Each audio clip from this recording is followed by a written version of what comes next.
A vida miserável e o fim trágico de Bob Keeshan. Bob Keeshan nasceu.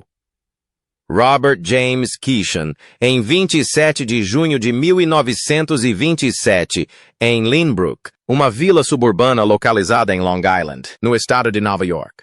Criado em uma típica família americana de classe média durante os anos difíceis da Grande Depressão e o período que antecedeu a Segunda Guerra Mundial, a infância de Keeshan foi marcada pelos valores do trabalho árduo, da educação e da responsabilidade cívica.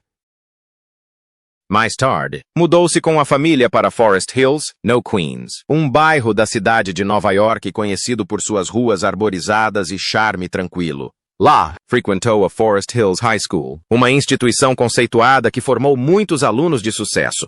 Devido à intensificação do conflito global e ao alistamento contínuo de jovens americanos no serviço militar, Keeshan concluiu o ensino médio antecipadamente em 1945, com apenas 17 anos. Logo após a formatura, com o país ainda mergulhado na Segunda Guerra Mundial, Keeshan demonstrou um forte senso de dever patriótico e se alistou na reserva do Corpo de Fuzileiros Navais dos Estados Unidos.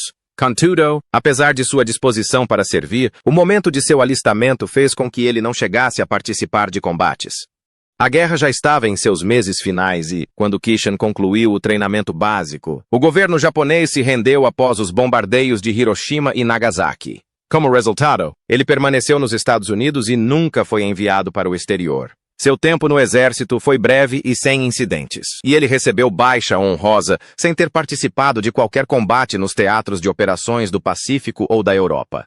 Após o serviço militar, Keeshan aproveitou o GI Bill, um programa governamental que oferecia benefícios educacionais a veteranos, e matriculou-se na Universidade Fordham, uma instituição jesuíta privada localizada no Bronx, Nova York. Em Fordham, ele cursou educação, demonstrando desde cedo um forte interesse em trabalhar com crianças e contribuir de forma significativa para a sociedade. Após vários anos de estudo, ele concluiu com sucesso sua licenciatura em educação em 1951, o que lhe proporcionou a base acadêmica que mais tarde influenciaria sua carreira na programação televisiva infantil. Apesar de seu serviço discreto e honroso durante a Segunda Guerra Mundial, um conjunto incomum e persistente de lendas urbanas começou a cercar o nome de Keeshan nas décadas seguintes à guerra. Uma das alegações mais difundidas e repetidas era a de que o ator Lee Marvin, um veterano durão e experiente, teria afirmado, durante uma participação no programa The Tonight Show com Johnny Carson, que lutou ao lado de Keeshan na Batalha de Iwo Jima, uma das mais sangrentas do Teatro de Operações do Pacífico. Segundo esse relato apócrifo, Marvin teria elogiado a bravura de Keeshan e afirmado que ele era um guerreiro feroz que salvou vidas no campo de batalha. Com o tempo, essa anedota foi amplamente divulgada na internet, repetida em correntes de e-mail, fóruns de discussão e até mesmo citada erroneamente em livros e artigos, frequentemente apresentada como uma história inspiradora de um herói de guerra que mais tarde dedicou sua vida a entreter e educar crianças. À medida que o mito se espalhava, começou a assumir elementos cada vez mais fantasiosos e contraditórios. Outras variações da história alegavam que Keeshan não só estava presente em Iwo Jima, como também havia sido condecorado com a prestigiosa Cruz da Marinha, uma das mais altas condecorações por bravura em combate.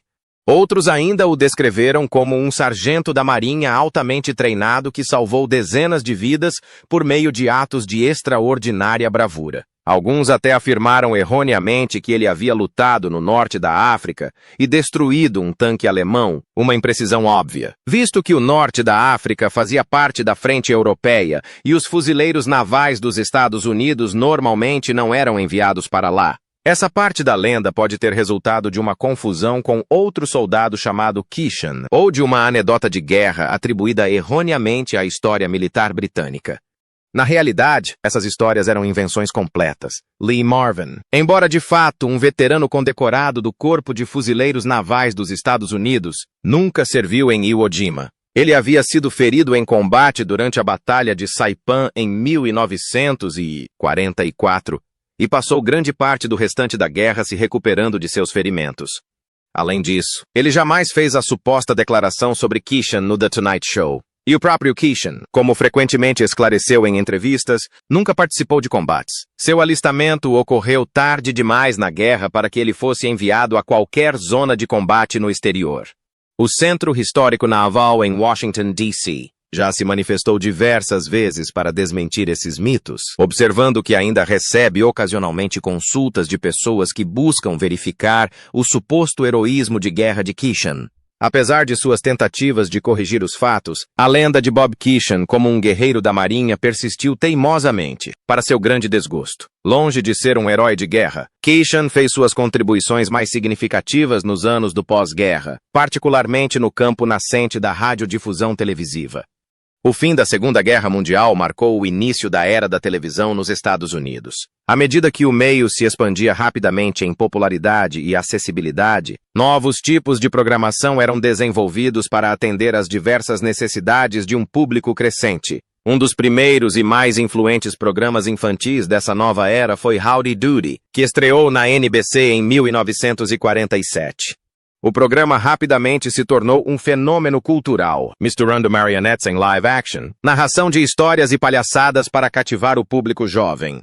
Foi em Howdy Doody que Keeshan teve sua primeira grande oportunidade na televisão. Em 3 de janeiro de 1948, ele estreou como Claribel, o palhaço, um personagem silencioso, porém expressivo, que se tornou o favorito dos fãs.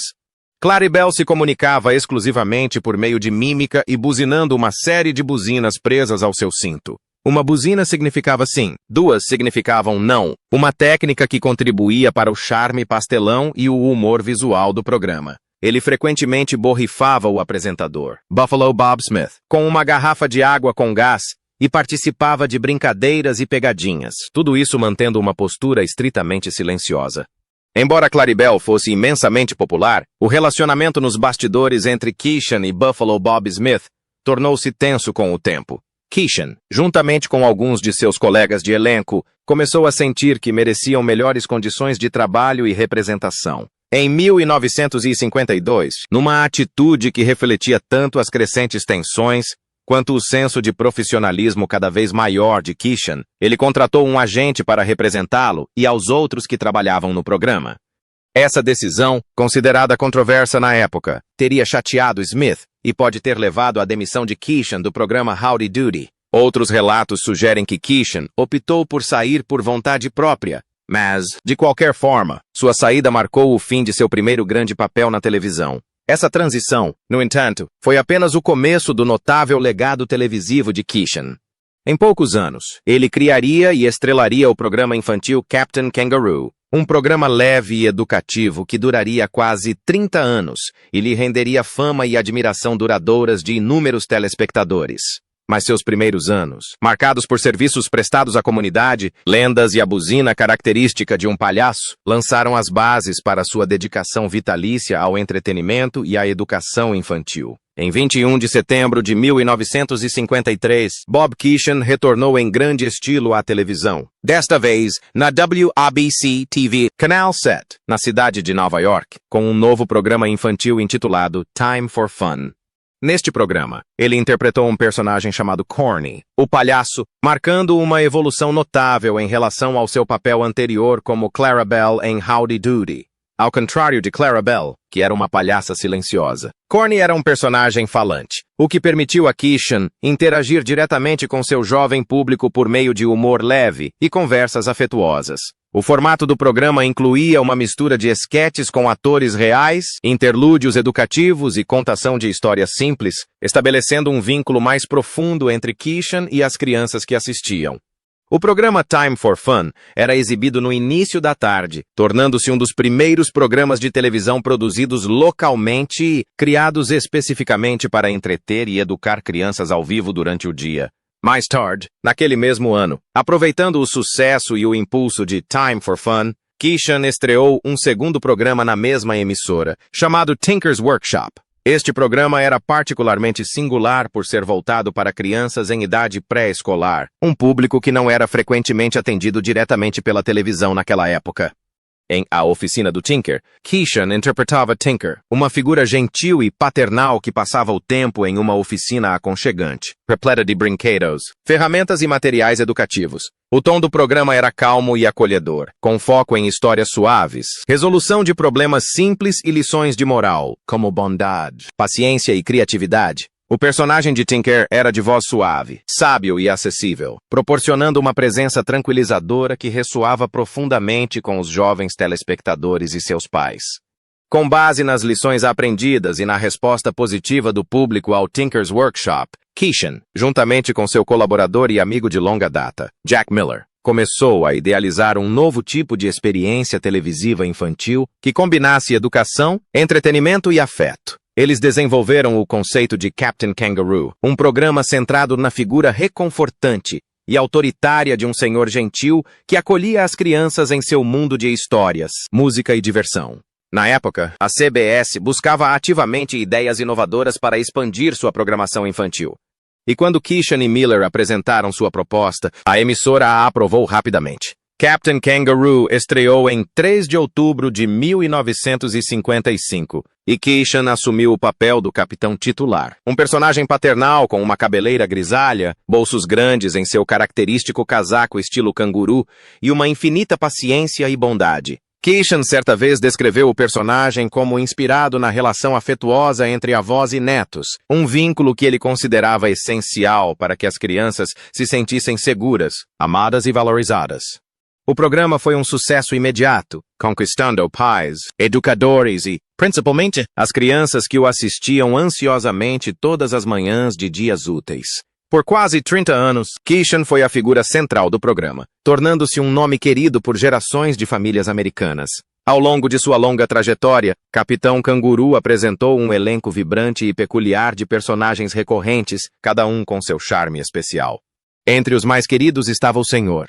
Green Jeans, interpretado pelo músico e ator Hugh Lumpy Branham, um fazendeiro afável, vestido com um macacão, que frequentemente aparecia com animais de verdade e oferecia lições suaves sobre a natureza, a ciência e o funcionamento das coisas. O programa também apresentava Dennis, interpretado por Cosmo Allegretti, um faz-tudo atrapalhado, mas adorável, além de vários personagens de fantoche, como o Coelho Esperto, conhecido por suas travessuras e amor por cenouras, e o Travesso Senhor, Alce, que adorava armar pegadinhas que invariavelmente resultavam em bolas de ping-pong caindo na cabeça do capitão. Esses personagens se tornaram ícones da cultura infantil americana e sua presença constante no programa contribuiu para uma sensação de familiaridade e alegria. Além de Captain Kangaroo, Keeshan também apresentou um programa matinal de sábado menos conhecido, mais notável, chamado Mr. Mayor, que foi ao ar durante a temporada de televisão de 1964 a 1965. Nesse programa, ele interpretava o prefeito fictício de uma cidade peculiar, dando continuidade à sua tradição de combinar humor leve com mensagens edificantes. Embora o programa não tenha alcançado a longevidade ou o impacto cultural de Captain Kangaroo, demonstrou a dedicação de Keeshan em diversificar as formas como se conectava com o público jovem. O papel de Keeshan como ícone da televisão infantil também se estendeu ao seu trabalho com patrocinadores corporativos, particularmente a Schwinn Bicycle Company. Durante a década de 1960, ele frequentemente promovia os produtos da Schwinn diretamente no ar, endossando bicicletas com entusiasmo e incentivando as crianças a saírem de casa e andarem de bicicleta com segurança. Esse tipo de publicidade era comum na época, já que os apresentadores de programas frequentemente tinham relações diretas com os patrocinadores. No entanto, em 1969, a Comissão Federal de Comércio, FTC, na sigla em inglês, emitiu novas diretrizes restringindo os apresentadores de programas infantis de endossarem diretamente produtos durante seus programas, citando preocupações sobre a influência de tais endossos em telespectadores impressionáveis. Em resposta à decisão, Keeshan e sua equipe se adaptaram criando um novo personagem chamado Sr. Schwindealer, que foi apresentado em 1972 como uma forma de continuar promovendo a marca dentro dos limites regulatórios. A transição demonstrou o compromisso de Keeshan com a ética na radiodifusão e sua capacidade de navegar pelos padrões da indústria em constante evolução. fora das câmeras. Bob Keeshan cultivou uma amizade profunda e duradoura com Fred Rogers, também pioneiro da televisão infantil e criador e apresentador do programa infantil Mr. Rogers' Neighborhood. O respeito mútuo e a visão compartilhada de usar a televisão para nutrir e inspirar crianças levaram a inúmeras colaborações ao longo dos anos. Em 1970, ambos participaram do programa The Others, apresentando o universo da série aos seus respectivos públicos. Essa parceria encantou os telespectadores e reforçou a ideia de que a programação infantil podia ser educativa e emocionalmente enriquecedora. Em 1980, eles apareceram juntos novamente no especial da PBS Springtime with Mr. Rogers, um programa delicado e reflexivo que celebrava a renovação e o encanto da primavera. No ano seguinte, após Keeshan sofrer um ataque cardíaco em 1981, Fred Rogers fez uma breve, porém emocionante, aparição no especial de TV de Keeshan, Good Evening Captain, que marcou seu retorno à televisão. Ao lado de Dick Clark, Rogers presenteou Keeshan com um buquê de flores ao final do programa, um momento tocante que simbolizou o vínculo e a admiração mútua entre eles. Além da televisão, Keeshan também teve uma carreira prolífica em gravações de áudio, emprestando sua voz a inúmeros álbuns infantis para gravadoras como Columbia Records, Golden Records e RCA Victor. Muitos desses álbuns apresentavam canções e histórias do Capitão Canguru, levando a magia do programa para os lares das crianças, mesmo quando a televisão estava desligada. Entre seus projetos mais aclamados estão A Child's Introduction to Jazz, uma introdução ao jazz para crianças, que apresentou aos jovens ouvintes os ritmos e a história da música jazz de uma forma divertida e acessível, e a narração de Pedro e o Lobo, conduzida pelo lendário Leopold Stokowski. Keeshan também narrou Captain Kangaroo Introduces You to the Nutcracker Suite.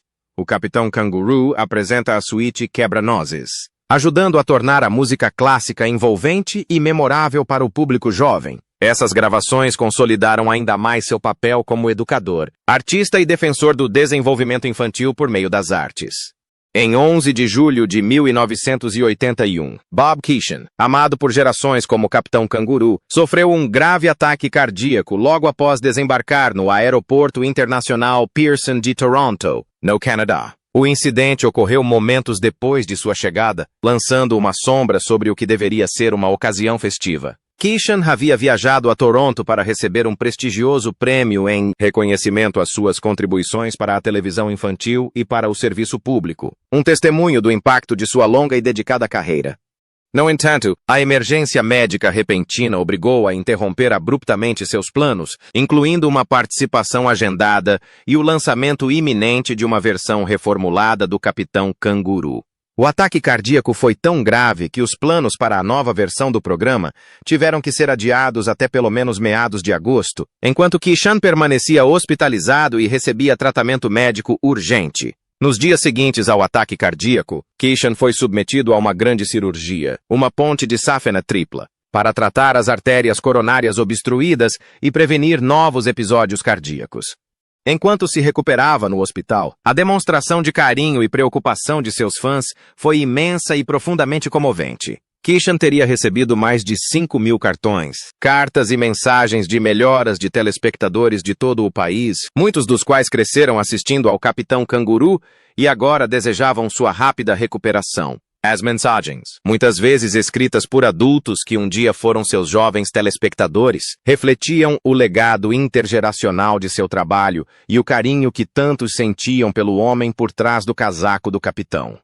Apesar da gravidade de sua crise de saúde, Keeshan retornou ao trabalho e foi homenageado por sua dedicação inabalável à programação infantil. Ele ganhou 3 prêmios Emmy diurnos consecutivos de melhor ator/atriz, em 1982, 1983 e 1984. Uma conquista extraordinária que refletiu tanto sua resiliência quanto sua popularidade duradoura.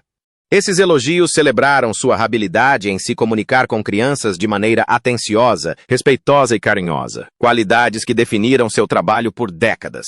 No entanto, mesmo desfrutando desse reconhecimento profissional, seu programa enfrentava desafios. Em 1981, Captain Kangaroo, que tradicionalmente tinha 1 hora de duração, foi reduzido para um formato de 30 minutos.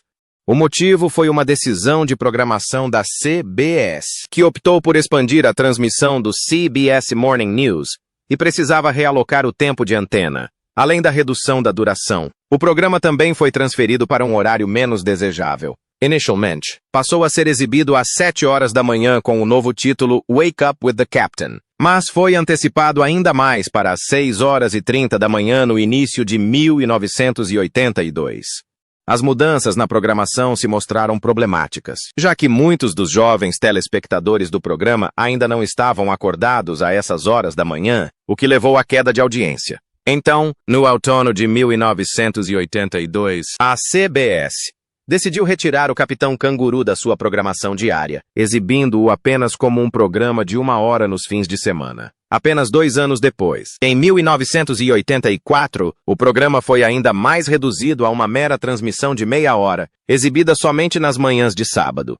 Essas constantes mudanças de horário e cortes na programação frustraram muito Keishon, que dedicou quase 3 décadas ao programa, e a sua missão de oferecer entretenimento leve e enriquecedor para crianças. Depois de anos sofrendo com o apoio cada vez menor da CBS, Keishon tomou a difícil decisão de deixar o Capitão Canguru quando seu contrato expirou em dezembro de 1984. A decisão veio apenas 9 meses antes do programa completar 30 anos, um marco que ele há muito esperava celebrar. Embora sua partida tenha marcado o fim de uma era, seu legado continuou. Em 1987, reprises de Capitão Canguru estavam sendo exibidas em emissoras da PBS em todo o país, permitindo que uma nova geração de crianças descobrisse o programa e seus personagens queridos. Essas transmissões ajudaram a prolongar a vida útil do programa e reforçaram sua importância cultural na história da televisão americana. Como forma de homenagear suas contribuições, a CBS exibiu um especial em horário nobre intitulado Captain Kangaroo and Friends, em 1985. Este especial serviu como uma espécie de despedida, honrando as quase 3 décadas de trabalho de Keishon, com uma retrospectiva do amado programa e seu memorável elenco de personagens. Deu aos telespectadores a oportunidade de reviver seus momentos favoritos e expressar apreço pelo homem que se tornou uma figura querida em suas memórias de infância. Após o término de Capitão Canguru, Keishon permaneceu ativo na mídia infantil e no serviço público. Em 1985, tornou-se apresentador do CBS Story Break, uma série antológica animada que dava vida a livros infantis populares por meio de adaptações em desenho animado. Keishon aparecia em segmentos com atores reais que introduziam cada episódio, apresentando a história em destaque e incentivando as crianças a lerem o livro original e a explorarem títulos semelhantes. Suas apresentações calorosas e atenciosas reforçavam a importância da alfabetização e os prazeres da leitura, valores que ele defendeu ao longo de sua carreira. Além de seu trabalho na televisão, Keishon também se dedicou a apoiar famílias e pais que trabalham. Em 1987, ele se uniu ao ex-governador republicano do Tennessee, Lamar Alexander, para cofundar a Corporate Family Solutions, uma empresa que fornecia serviços de creche de qualidade e acessíveis para empresas. A organização tinha como objetivo atender à crescente necessidade de soluções confiáveis de cuidados infantis em um mercado de trabalho em constante mudança. Ao oferecer aos empregadores uma maneira de apoiar as necessidades familiares de seus funcionários, Keishon demonstrou mais uma vez seu compromisso com o bem-estar de crianças e famílias, valores que sempre nortearam sua vida profissional. Bob Keishon faleceu em 23 de janeiro de 2004, em Windsor, Vermont, aos 76 anos. Ele deixou um legado duradouro, não apenas como o gentil Capitão Kangaroo, mas também como um defensor dedicado da educação, do desenvolvimento e do bem-estar emocional das crianças. Deixou 3 filhos, Michael Derek, Lori Margaret e Maeve Jean, sua amada esposa, Anne Jean Lori. Keishon, com quem foi casado por 45 anos, faleceu em 25 de fevereiro de 1996. Sua família unida continuou a refletir os profundos valores de bondade, amor e serviço que Keishon promoveu ao longo de sua vida. Uma das homenagens mais notáveis à sua memória veio de seu neto, Britton Keyshawn, que em maio de 2004 se tornou a pessoa mais jovem, até então, a escalar as 7 cúpulas, a montanha mais alta de cada um dos 7 continentes. Quando Britton chegou ao cume do Monte Everest, ele levava consigo várias fotografias de seu falecido avô. Como gesto final de amor e lembrança, ele enterrou uma dessas fotografias no pico, simbolicamente colocando o capitão no topo do mundo, uma homenagem apropriada para um homem que foi uma presença tão constante e inspiradora na vida de tantas pessoas. Bob Keyshawn foi sepultado no cemitério de São José, em Babylon, Nova York, um local de descanso tranquilo para um homem que dedicou sua vida a tornar o mundo um lugar mais gentil, amável e alegre para crianças em todos os lugares.